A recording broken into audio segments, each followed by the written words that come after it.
Car race కేసులో ACB విచారణకు మాజీ మంత్రి కేటీఆర్ మరి కాసేపట్లో హాజరు కానున్నారు. నాసింగ్లోని తన నివాసం నుంచి నందినగర్ కు వెళ్లారు.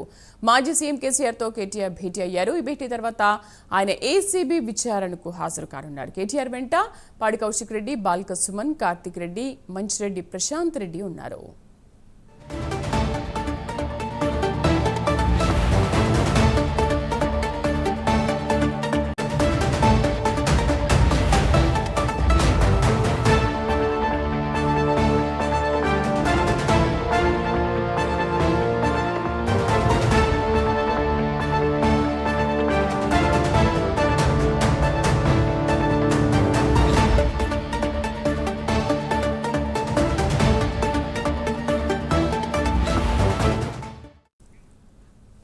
ఫార్ములా ఈ కార్ రేస్ కేసులో ఏసీబీ విచారణకు మాజీ మంత్రి కేటీఆర్ కాసేపట్లో హాజరు కానున్నారు. నార్సింగ్లోని తన నివాసం నుంచి నందినగర్ కు వెళ్లారు. పూర్తి సమాచారాన్ని మా కరెస్పాండెంట్ చందు లైవ్ లో అందిస్తారు.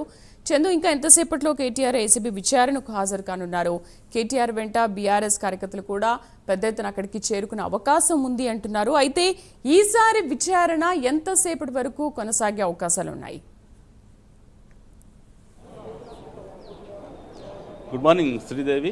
ఫార్ములా ఈ రేసు కేసు విషయంలో ఈరోజు మరోసారి ఏసీబీ అధికారులు కేటీఆర్ను విచారణకు పిలిచారు. ఈ క్రమంలోనే ఆయన కొద్దిసేపటి క్రితమే తన నివాసం నుంచి ఆయన బయలుదేరి నందినగర్లోని కేసీఆర్ నివాసానికి చేరుకున్నారు. ప్రస్తుతం కేసీఆర్తో ఆయన భేటీ అయ్యారు. ప్రధానంగా ఏసీబీ కేసు విచారణకు సంబంధించిన అంశంపైన ఆయన కేసీఆర్తో చర్చిస్తున్నట్టు తెలుస్తుంది. అక్కడి నుంచి నేరుగా ఆయన తెలంగాణ భవన్కు చేరుకుంటారు. ఇప్పటికే తెలంగాణ భవన్కు పెద్ద ఎత్తున పార్టీ సంబంధించినటువంటి ముఖ్య కార్యకర్తలు, అదేవిధంగా ఎమ్మెల్యేలు, ఎమ్మెల్సీలు, అదేవిధంగా మాజీ కార్పొరేషన్ చైర్మన్లు అంతా కూడా ఇక్కడికి చేరుకున్నారు. వాళ్ళందరూ కూడా కేటీఆర్ రాక కోసం ఎదురు చూస్తున్న పరిస్థితి కనిపిస్తూ ఉంది.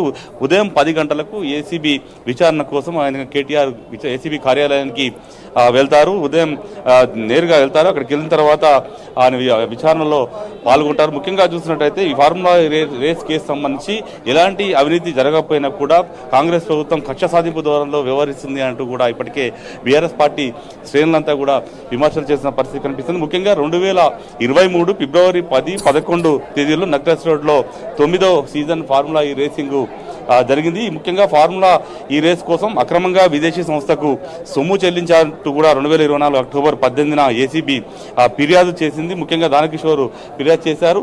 ఈ క్రమంలో ప్రభుత్వానికి 54 కోట్ల మేర నష్టం వాటిల్లిందని కూడా ఇప్పటికే ఫిర్యాదు చేశారు. ఈ కార్ రేస్ వ్యవహారంపై డిసెంబర్ 19, 2024 కూడా కేసు నమోదైంది. ఈ కార్ రేసులో A1గా BRS party working president KTR A1గా ఉన్నారు. అదేవిధంగా A2గా ఐఏఎస్ అధికారి అరవింద్ కుమార్ ఉన్నారు. అదేవిధంగా A3గా HMDA అప్పటి సిఈ బిఎల్ఎన్ రెడ్డి కూడా ఉన్నారు. ఈ ఏడాది జనవరి 8న అరవింద్ కుమార్ కూడా విచారణ పూర్తి జరిగింది. అదేవిధంగా కేటీఆర్ను విచారించేందుకు గవర్నర్ జిష్ణుదేవ్ శర్మ కూడా అనుమతి ఇచ్చిన నేపథ్యంలో జనవరి 9న ఏసీబీ విచారణకు కూడా కేటీఆర్ హాజరయ్యారు. ముఖ్యంగా జనవరి 10న బిఎల్ఎన్ రెడ్డిని కూడా ఏసీబీ విచారించింది. ముఖ్యంగా విదేశీ సంస్థకు అక్రమంగా 54 కోట్లు చెల్లించినట్లు కూడా అభియోగం మోపారు. ప్రధానంగా 2023 అక్టోబర్ 9 నుంచి డిసెంబర్ 4 వరకు కూడా ఎన్నికల కోడ్ అమల్లో ఉండగా ఈసీ అనుమతి తీసుకోకుండానే చెల్లింపులు చేశారంటూ కూడా ఈ ఫిర్యాదులో పేర్కొన్నారు. ముఖ్యంగా కేటీఆర్ ఆమోదంతోనే నిధులు విడుదలైనట్టు కూడా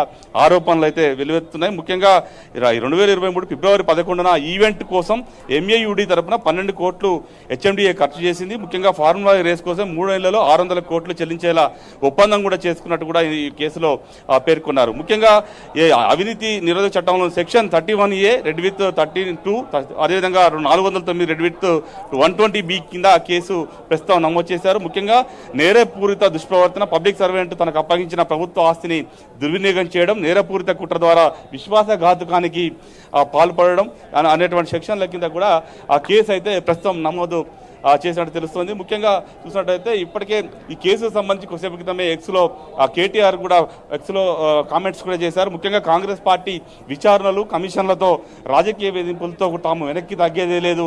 అదే 6 గ్యారెంటీల అమల్లో మోసాన్ని ఎండగట్టడంలో ఇవేవి కూడా మాకు అడ్డు రావు. అదేవిధంగా ఎన్ని కుట్రలు చేసినా కూడా బీఆర్ఎస్ పార్టీని ఆపలేరు అంటూ కూడా చెప్పారు. ఎన్ని కుట్రలైనా చేసుకోవాలనుకుంటూ రేవంత్ రెడ్డికి ఆ కేటీఆర్ ఎక్స్ వేదిక కూడా సవాల్ విస్తున్న పరిస్థితి కనిపిస్తూ ఉంది. మరి కాసేపట్లోనే ప్రస్తుతం కేటీఆర్ కేటీఆర్ అయితే ఇక్కడికి రాబోతున్నారు. ఇప్పటికే నేతలంతా కూడా ఇక్కడికి చేరుకున్నారు. ముఖ్యంగా కేటీఆర్ వచ్చిన తర్వాత ఇక్కడి నుంచి ర్యాలీగా ఏసీబీ కార్యాలయానికి బీఆర్ఎస్ పార్టీ శ్రేణులంతా కూడా కేటీఆర్ వెంటే వెళ్లేందుకు సిద్ధమయ్యారు.